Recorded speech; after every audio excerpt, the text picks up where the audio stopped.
ఈ సినిమా కథ ఒక తాతకి మనవడికి సంబంధించినటువంటి బ్యూటిఫుల్ కథ, బోలెడంత ఎంటర్టైన్మెంట్తో ఇమోషన్ని కూడా జోడించి. మరి అలాంటప్పుడు ఇక్కడికి విచ్చేసినటువంటి మన బ్రహ్మానందం గారి ఒక్కసారి పిక్చర్స్ చూద్దామా? అంటే ముందుగా రాజా గౌతమ్తో మొదలు పెడదాం. రాజా గౌతమ్ కూర్చోండి.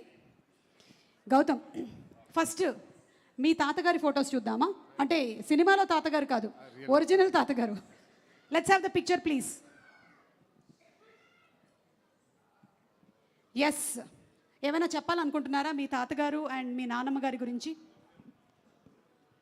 అంటే నేను పుట్టినప్పటి నుంచి నాకు వాళ్ళతో పరిచయం లేదు, నేను పుట్టినప్పుడే లేరు. ఓకే.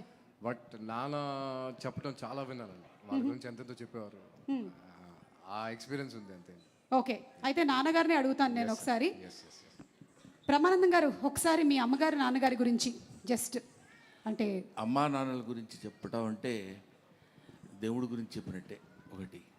పైగా మా అమ్మా నాన్నలు మామూలు అమ్మా నాన్నలు కాదు.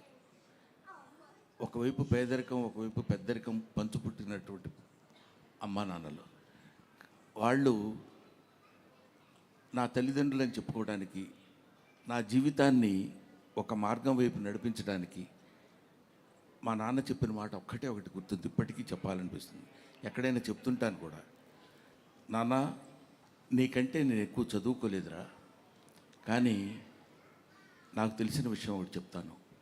ఏంటంటే, ఒక మనిషి 18 రోజులు ఆహారం లేకపోతే చచ్చిపోతాడు నాన్న, కానీ 17 రోజుల వరకు don't stretch your hand to anybody.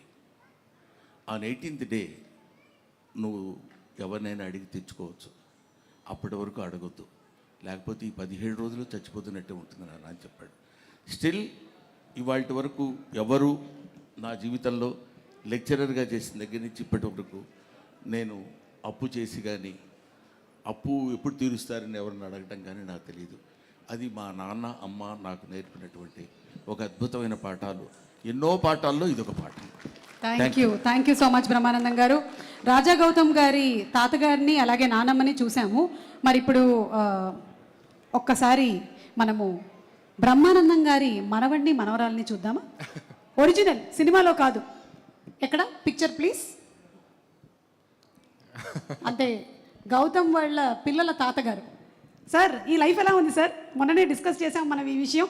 వాళ్ళు చాలా మొహమాటం లేకుండా కొన్ని విషయాలు చెప్తారంట. ఏం చెప్తారు సార్? నువ్వు గుర్తుపెట్టుకున్నావా? బాగా గుర్తుపెట్టుకున్నాను సార్. ఇట్లాంటి బాగా గుర్తుంటాయి సుమా. అబ్బా సార్, ఒక్కసారి ఈ రోజు చిరంజీవి గారికి చెప్పకుండాలాగా ఆయనకి చెప్పుకోవడానికే సగం ఉంటాయి. దాన్ని ఏమంటారు, ఏంటో ఆయన గురించి ఏదైనా మాట్లాడటానికి 40 ఏళ్ల క్రితం భయం పడిపోయింది. అవునా? 40 ఏళ్ల క్రితం ఏం భయం పెట్టారు? భయపెట్టడం అంటే ఏంట్రా అని కాదు. చూడగా ఇప్పుడు నిన్ను చూడగానే రాజీవ్ భయపెడుతుంటాడు చూడు, అలాగా. అంటే నీకు ఈజీగా అర్థమైపోయింది చూసినప్పుడు.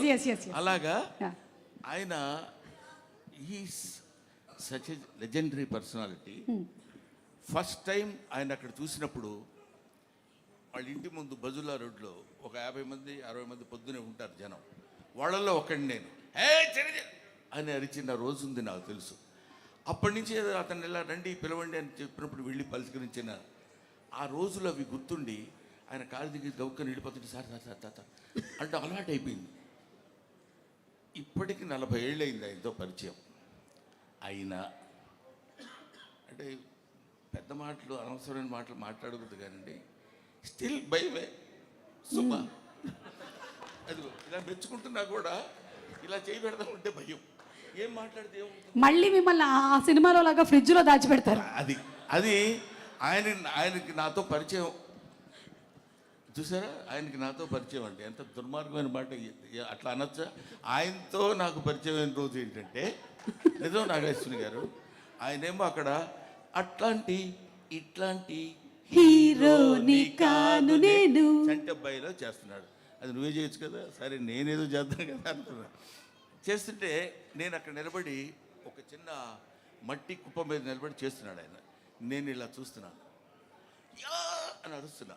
ఎవడాడు ఎవడు అదే అరుపులు, పక్క నుంచి పంపించండి అనగానే ఆయన అనటం ఓవర్ ల్యాప్లో ఒకటి చొక్కా పట్టుకుని నన్ను ఆనందంగా పక్కకి తీసుకెళ్ళాడు. అక్కడి నుంచి అప్పుడు పాపం చాలా ఇంట్రెస్ట్, అంటే అప్పటికి నా గెటప్ అదంతా చాలా వేరుగా ఉందిలేండి. అప్పుడే సత్యాగ్రహం అనే సినిమాలో చేస్తే అప్పుడు హెయిర్ ఉండేది, అప్పుడు లేదు. గుండుతోటి ఒక ఎర్ర చొక్కా ఒకటి వేసుకుని అక్కడ నిలబడితే వాళ్ళకి 1 2 3 4 స్టెప్స్ ఇవన్నీ ఉంటాయి కదా. ఆ తర్వాత చిరంజీవి గారిలో ఉన్న, అంటే మీరు ఏదో ప్రశ్న అడిగితే నేను ఏదో సమాధానం ఆ చెప్తాను. ఫోటో ఒకసారి మళ్ళీ ప్రెజెంట్ చేయండి అమ్మా. చెప్తా. నేను పక్కన 40 ఏళ్ళకి వెనక్కి వెళ్ళారు మీరు. వెళ్ళాను. మళ్ళీ 40 ఏళ్ళు నీకేం చెప్తాను, నువ్వేం కంగారు పడక్కర్లేదు. నాకు 40 ఏళ్ళు కూడా లేవు. ఫీల్ అవ్వక, నువ్వు అలా ఫీల్ అవ్వద్దు, దానికే ఉంది. ఇండస్ట్రీకి వచ్చాను అడుగుతున్నారు చిరంజీవి గారు. ఏమిటో 35 ఏళ్ళు వచ్చి ఉంటుందమ్మా ఇండస్ట్రీకి వచ్చి. సార్ మళ్ళీ వేరే టాపిక్ మన అందుకనే ఏజ్ ఎందుకు? నన్ను అసలు కదిలించొద్దు. అక్కడ స్టార్ట్ అయ్యి మళ్ళీ వెంటనే పాపం ఆ కుర్రాడిని నేను ఇలా అన్నానని దగ్గరికి పిలిచి, కాదు పోయి కొంచెం ఇట్లా చేస్తున్నప్పుడు డిస్టర్బ్డ్గా ఉంటుందమ్మా అందువల్ల అన్నానని చెప్పి ఆయన తర్వాత చిరంజీవి గారు నిజాలు చెప్తారు. అక్కడ ఉండేటువంటి ఆ కుర్రాడు ఈ రోజు ఇలా చిరంజీవి గారి పక్కన కూర్చొని 40 సంవత్సరాల సుదీర్ఘమైన ప్రయాణం ఆయనతో. ఆ భయం ఎలా ఉంటుందని చెప్పడానికి, మా నాన్న గురించి మీరు ఇప్పుడు అడిగారు, మా పిల్లల గురించి అది అలా ఉంటుంది అని చెప్పడానికి వాడున్నాడు. ఎవడు? మనవడి పేరు సార్? మనవడి పేరు పార్థ మిమ్మల్ని ఎలా భయపెడతాడు? మనవరాలు మీరా. ఓకే. పార్థ భయపెట్టడం ఉండదు, తాతగా అనుకుంటూ వస్తాడు, ఏదో మాట్లాడతాడు, ఏదో చెప్తాడు, అయిపోద్ది. ఒకసారి వాడు ఫోటోలు బాగా తీస్తాడు. వాడు వచ్చి రే నా ఫోటో తీ అని అంటే అలాగని కెమెరా పట్టుకున్నాడు. ఇలా అన్నాడు, అలా నవ్వద్దు మామూలుగా ఉండన్నాడు. నన్ను అలా అన్నాడు, ఎవడు లేడు అసలు. బ్రహ్మానందం గారు అంటే ఆనందంగా నవ్వుతారు, బ్రహ్మానందం గారు నవ్వు అంటాం కానీ నువ్వు నవ్వటం ఎందుకురా, నవ్వించన్నట్టు చిన్న ఎక్స్ప్రెషన్ ఇచ్చాడు. సరే, అది మనవడితోటి. మనవరాలు నిన్న ఈ ఇప్పుడు వచ్చింది, దాన్ని ఏమంటారు, ట్రైలర్లో నేను కొడతాను కదా. అవును.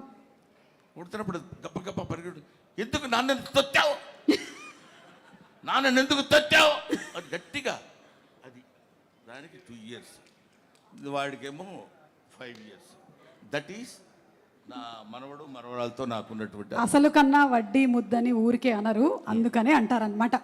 Okay, so thank you. And అలాగే ఈరోజు ఈ కార్యక్రమానికి మనకి ముఖ్య అతిథిగా విచ్చేసినటువంటి చిరంజీవి గారి జీవితంలోకి ఒకసారి తొంగి చూస్తే, చిరంజీవి గారి తాతగారి ఫోటో ఒకసారి, let's have the photo please.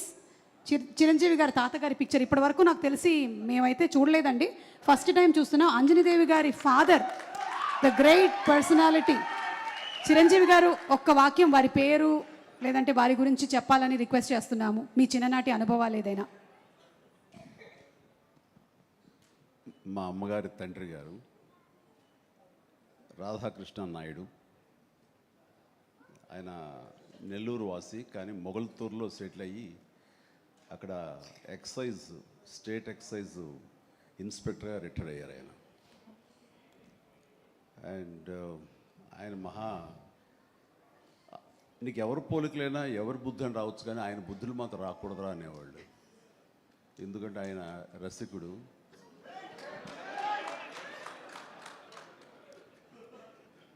ఇద్దరు ఇంట్లో ఉండేవాళ్ళు, నాకు 2 అమ్మమ్మలు.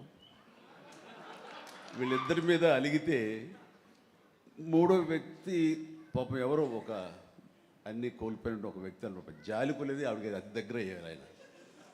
అలా 3 మనకు తెలిసి 4, 5 ఉన్నాయేమో మనకు తెలియదు. అందుకని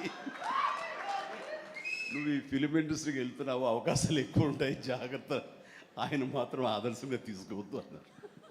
నేను తీసుకోలేదమ్మా. చిరంజీవి గారి తాతగారి గురించి తెలుసుకోవడం మాత్రమే కాదు, ఆయన చాలా దాన ధర్మాలు చేస్తారు, మంచి బుద్ధి వచ్చింది, అది ఒక్కటి కొంచెం అందిపుచ్చుకున్నాను. ఓకే, అయితే ఇప్పుడు రామ్ చరణ్ గారి తాతగారిని ఒకసారి చూద్దాము. రామ్ చరణ్ గారి తాతగారు అంటే చిరంజీవి గారి తండ్రి గారు, ఫోటో ప్లీజ్.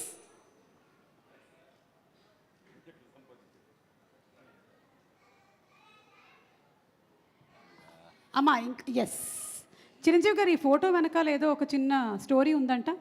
ఈ ఫోటో తీసింది నేను, బ్లాక్ అండ్ వైట్. వావ్. ఆక్ఫా కెమెరాతో నేను తీశాను. ఇది మా నాన్నగారు చాలా స్ఫురద్రూపి అండి. యంగ్ ఫొటోస్ చూస్తే ఆయన గ్లామర్ నాకు కానీ, పవన్ కళ్యాణ్కి కానీ, నాగబాబుకి కానీ ఎవ్వరికి రాలేదు. అంత గ్లామరస్ ఫేసు, అంటే ఇటాలియన్ కట్స్ అంటారే అలా ఉంటుంది ఆయన ఫేస్ కట్. మేము ఆయన ఆరాధిస్తుంటాం, ఆయన మా hero. Super, great. Thank you. And finally ఒక పిక్చరు క్లింకారా వాళ్ళ తాతగారి ఫోటో చూద్దాము. Photo please. అమ్మ తొందరగా ఏంట్రా బాబు, అది మేము ఇంకా ఫేస్ స్పష్టంగా చూడలేదు కానీ విత్ ఆల్ ది మనవరాళ్ళు. ఇంట్లో ఉన్నప్పుడల్లా నాకు మా గ్రాండ్ డాటర్స్ ఉన్నట్టు ఉండదు, ఒక లేడీస్ హాస్టల్ వార్డెన్లా ఉంటుంది నాకు. లేడీస్ హాస్టల్ వార్డెన్ లాగా చుట్టూ ఆడపిల్లలే, ఒక్క మగాడు. అరే చరణ్ ఈసారి కానీ సరే ఇంకొక అబ్బాయిని కనరా, మన లెగసీ కంటిన్యూ అవ్వాలరా అని కోరిక. తనకి అసలు ఈ ముద్దు ఈ అమ్మాయి అంటేనే మళ్ళీ ఇంకో అమ్మాయిని కంటాడేమో నా భయం. Lovely kids. Thank you so much Chiranjeevi garu, thank you so much Brahmanandam garu. And yes, తాతగారుల గురించి కొన్ని బ్యూటిఫుల్ ఇన్ఫర్మేషన్